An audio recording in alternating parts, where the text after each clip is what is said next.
I can't sleep at night.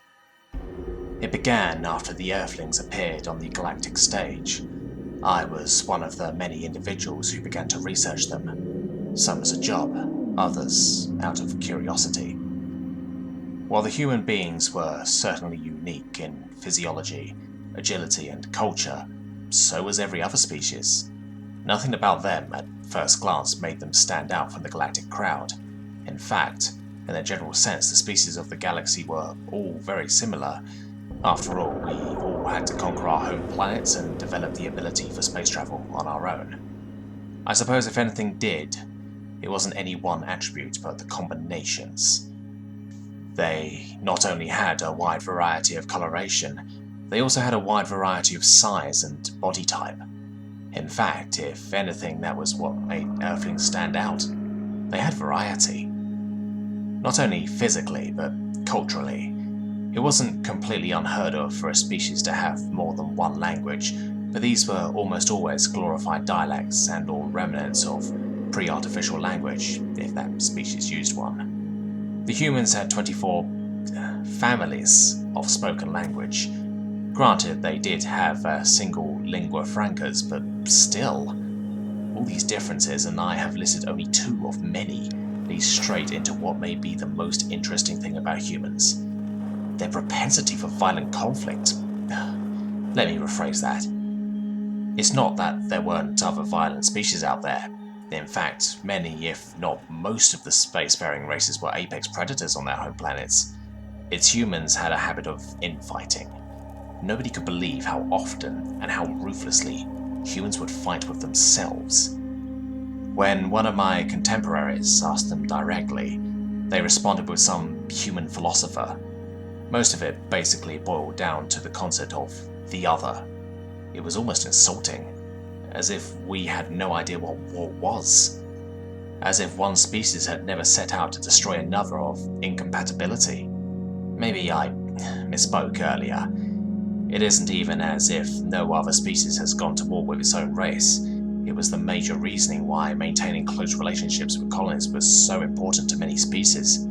If colonies became too separate and independent for a couple of generations, conflicts could arise and had. Our problem wasn't that they went to war with other members of their own species. It was how quickly they were able to view their own species as the other. Maybe that was the defining trait of humans, their ability to quickly label anyone as the other, as a non-person. Some of their philosophers certainly thought so. Many of my contemporaries stopped their search here. I began to dive back into the history of Earth. I wanted to know how such an ability had come about. My search revealed many disturbing things, atrocities of such a varied and incomprehensible nature. Attempted genocide, torture, slavery. No one did these things to their own species. Soon I was the only one left. All of my fellow researchers, public and private, had since gone public with their findings. Humanity was painted in an ill light. Their defining trait to be the ability to treat another being as equals one day and as an inanimate obstacle the next. I realized that my fellow scholars had forgotten something. The first thing that had shocked us, the diversity of humankind. As I delved back into their history, I saw more evidence of how those differences were even more pronounced than we thought. It was no wonder they were able to consider members of their own species as non-persons. But how did such an arrangement come to exist? Why hadn't any one culture or civilization already stamped out their rivals? And why did no other species have this diversity?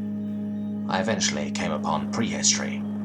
I read about how early man had driven his rival and sister species to extinction. My first thoughts were that the others were right. Then it occurred to me, no other species had closely related species either. No other species was as diverse in form and culture. As the realization set in, I grew terrified. I began this research, commenting on how similar the species of the galaxy were. Humans were similar to us as well. No other species had the diversity and value systems and beliefs that humans did. What sets the humans apart is not their capacity to turn friends and loved ones into the other. It is their capacity to turn the other, into friends and loved ones. What is truly surprising is not that the humans fight over their differences, is that they have differences to fight over. The species of the galaxy are all very similar, with one exception: they have all brutally stamped out any differences, any variations. These deviations from the norm were destroyed so perfectly our racial memories have forgotten them. Every species, save Homo sapiens, had long ago perfected the art of genocide. I wonder if I shall ever sleep again.